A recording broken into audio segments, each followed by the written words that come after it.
Ser un guerrero medieval suena glorioso, honor, espadas, valentía. Pero la realidad fue todo lo contrario. Ser caballero no significaba fama ni gloria, sino años de dolor, reglas absurdas y sacrificios extremos. No era un privilegio, era una condena disfrazada de estatus. Si crees que podrías haber sobrevivido como uno de ellos, prepárate para descubrir una verdad brutal. Porque detrás de cada historia de nobleza, había un precio oculto que muy pocos lograban pagar sin quebrarse.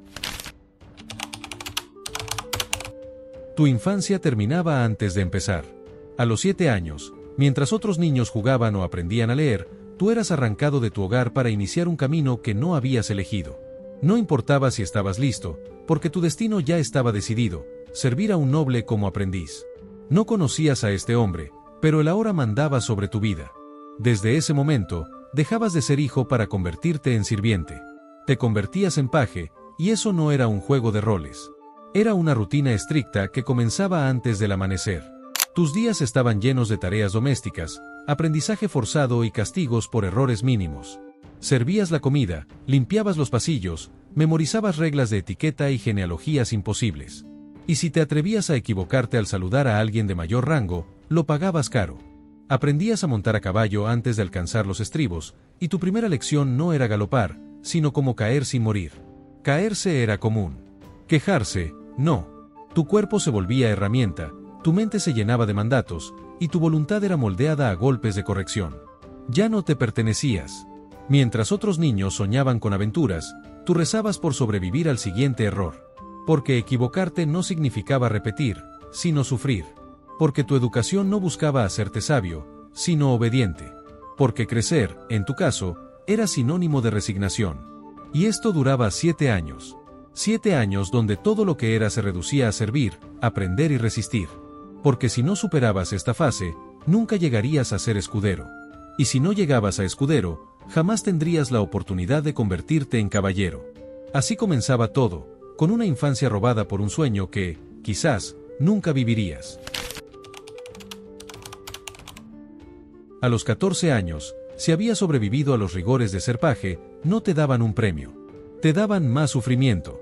Te convertías en escudero, el asistente personal de un caballero, y con eso comenzaba una nueva etapa, más dura, más exigente y mucho más dolorosa. Tu jornada diaria no tenía tregua. Desde temprano, debías cuidar los caballos, limpiar armas manchadas por la guerra, y preparar la armadura de tu señor, pieza por pieza, como si tu vida dependiera de ello. Porque muchas veces, así era.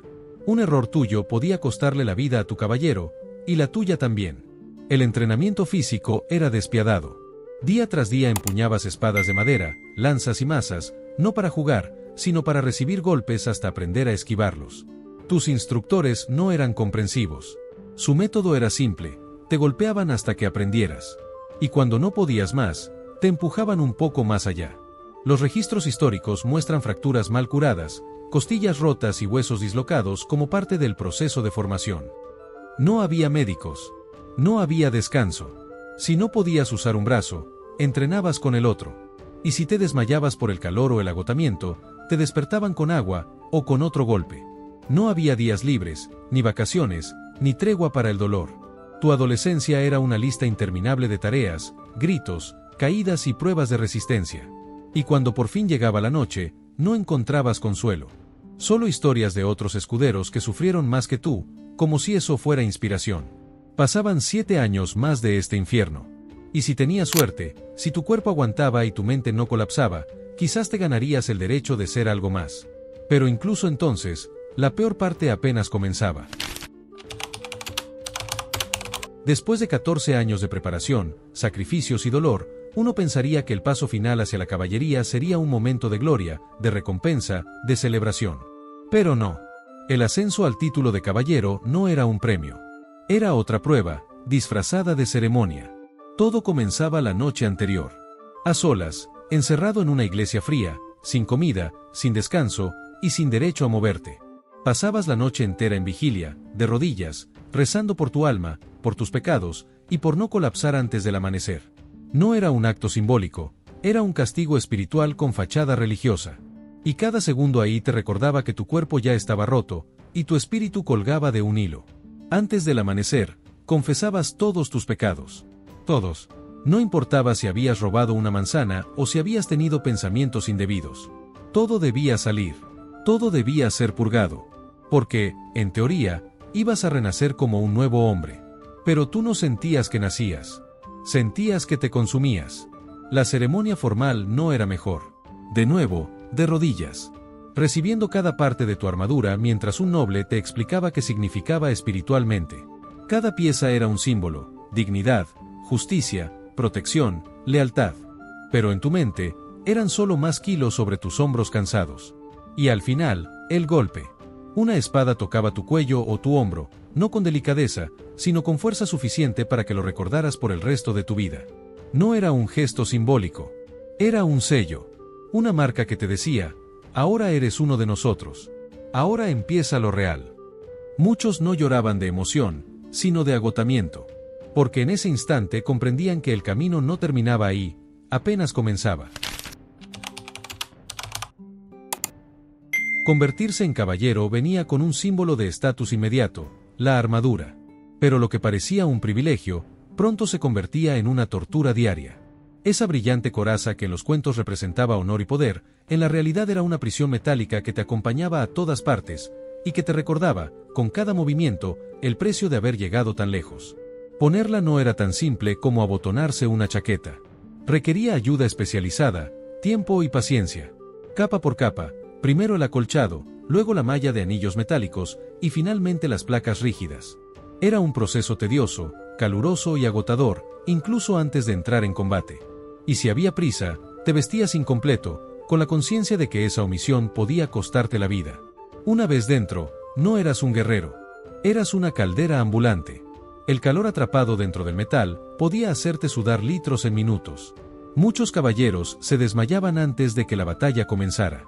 Respirar era difícil, moverse era un reto, y ver con claridad, casi imposible. El casco te aislaba del mundo. Apenas escuchabas, apenas veías, apenas respirabas. Las órdenes se perdían entre el ruido y la falta de aire. Tus sentidos estaban reducidos a lo básico: sobrevivir. Y luego estaban las necesidades más humanas. Si tenías que ir al baño durante una batalla, solo había dos opciones: aguantarte o resignarte. Por eso los escuderos odiaban limpiar la armadura. Porque lo que recogían no era solo sudor y sangre. Montar a caballo requería asistencia. Caer al suelo era una condena. Algunos caballeros no podían levantarse sin ayuda. Y si quedabas atrapado en el barro, te convertías en un blanco fácil. La armadura no te protegía de la muerte. Solo retrasaba lo inevitable, mientras destruía lentamente tu cuerpo desde adentro. Después de años de entrenamiento y sufrimiento, llegaba el momento que supuestamente justificaba todo: la batalla. Pero lejos de ser una escena heroica, era un caos insoportable, donde la gloria era una ilusión y la muerte, una probabilidad constante. El campo de batalla era un lugar donde los sentidos colapsaban. Gritos, órdenes perdidas en el viento, el estruendo de armas chocando, el terror de los caballos y el dolor de los heridos formaban una sinfonía de horror. No podías oír nada con claridad, ni siquiera a tus propios compañeros. La confusión reinaba, y cualquier error podía ser el último. El casco limitaba tu visión a una franja mínima. Ver al enemigo era difícil. Reconocer a tus aliados, peor. Muchos murieron por golpes de sus propios compañeros. Moverse era una lucha constante. Cada paso era una pelea contra el peso de la armadura y el lodo bajo tus pies. Y si caías, había pocas esperanzas de levantarte a tiempo. Los combates no eran elegantes. No había duelos justos ni coreografías heroicas. Era una pelea desesperada por golpear antes de ser golpeado. Las armas no buscaban cortes limpios, sino romper huesos y aplastar cráneos. Las heridas no eran lo peor. Lo peor venía después: el calor, la deshidratación, el colapso. Muchos caballeros no morían por la espada, sino por el agotamiento. Se desplomaban sin una herida, consumidos por el calor y la tensión. Y si sobrevivías, aún te quedaba enfrentar la medicina medieval, oraciones, hierbas y suerte. Pero quizás lo más cruel era saber que, como caballero, tu vida no valía por tu habilidad, sino por tu precio. Si eras capturado, te podían vender. Si eras herido, te podían abandonar. Y si morías, simplemente serías otro nombre olvidado entre el barro y el hierro. Cuando no había guerra, muchos creían que los caballeros disfrutaban de la buena vida, banquetes, descanso y lujos. Pero esa fantasía estaba muy lejos de la realidad. Porque incluso en tiempos de paz, la vida de un caballero era una rutina agotadora y exigente. No existían los días tranquilos. Solo obligaciones disfrazadas de normalidad. El día comenzaba temprano, siempre. La primera tarea no era alimentarse ni entrenar, sino arrodillarse a rezar. Porque un caballero no solo debía ser fuerte, también piadoso. Y si tus rodillas estaban destrozadas, no importaba. Dios primero. Luego, una comida rápida y sin pretensiones. Y enseguida, entrenamiento físico. Porque aunque ya fueras caballero, la práctica nunca terminaba. Espadas, lanzas, equitación, todo debía mantenerse afilado, igual que tu cuerpo. El descanso era un privilegio que no existía. El cuerpo sufría más en la paz que en la guerra, porque al menos en batalla, el dolor tenía sentido. Aquí solo era mantenimiento. Luego venían las responsabilidades administrativas. Como señor de tierras, debías actuar como juez, recaudador, mediador y guardián del orden. Resolver disputas entre campesinos, cobrar impuestos, verificar cosechas, tomar decisiones sobre animales robados. Problemas pequeños, sí, pero constantes. Y con cada problema, una nueva presión. No eras libre. Eras un engranaje de un sistema que dependía de ti para funcionar. Y si te equivocabas, la culpa no caía sobre tus súbditos. Caía sobre ti. Incluso tus momentos de ocio estaban cargados de expectativas. No bastaba con pelear bien. También debías saber tocar instrumentos, recitar poesía, jugar al ajedrez y cazar. Porque un caballero debía ser culto, refinado y entretenido, además de letal. En resumen, un día normal era un recordatorio de que ser caballero no era un privilegio, era una condena perpetua con horarios estrictos, deberes pesados y muy poca humanidad. Con el paso de los años, el cuerpo del caballero dejaba de ser una herramienta y se convertía en una carga.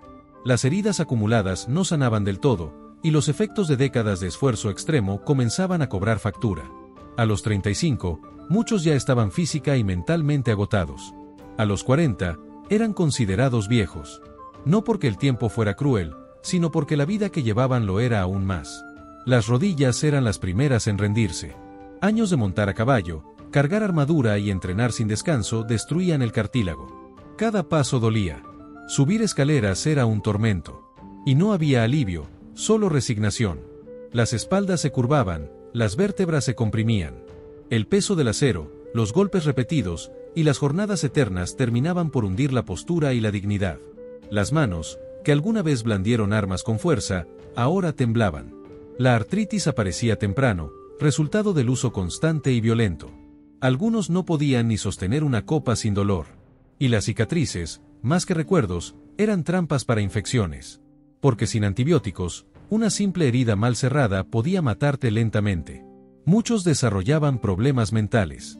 No se hablaba de eso, pero era evidente. Las conmociones cerebrales acumuladas, los traumas de batalla, el aislamiento emocional, todo pesaba. Y cuando ya no podían cumplir con sus deberes, algunos se retiraban a monasterios, buscando una paz que nunca conocieron en vida activa. Otros simplemente desaparecían, rotos, olvidados, inútiles. Y aún así, generaciones seguían aspirando a esa vida. Porque el mito era más fuerte que el dolor. La imagen del caballero seguía brillando, mientras sus cuerpos, en silencio, se desmoronaban. Nadie hablaba de esto en las canciones. Pero era esta realidad la que todo caballero llevaba consigo, hasta su último aliento. Ser caballero no era un privilegio. Era una condena disfrazada de honor. Durante siglos, nos contaron historias de valentía, gloria y nobleza. Pero lo que ocultaron fue el precio real de esa imagen: una infancia robada, una juventud marcada por el dolor, una adultez sin descanso, y una vejez prematura envuelta en sufrimiento. El caballero era símbolo de perfección, pero detrás del símbolo había un ser humano roto, forzado a aparentar fortaleza mientras su cuerpo colapsaba y su alma se apagaba. Nadie cantaba sobre sus noches sin dormir, sus huesos desgastados, sus miedos silenciados. La leyenda sobrevivió. El hombre no. Hoy, siglos después, seguimos idolatrando ese ideal, sin detenernos a pensar si realmente querríamos vivirlo. Porque una cosa es admirar la armadura, y otra muy distinta es cargarla. Así que pregúntate, ¿habría soportado el peso de ser un caballero? ¿O habría sido uno más en la larga lista de los que se rompieron, intentando parecer invencibles?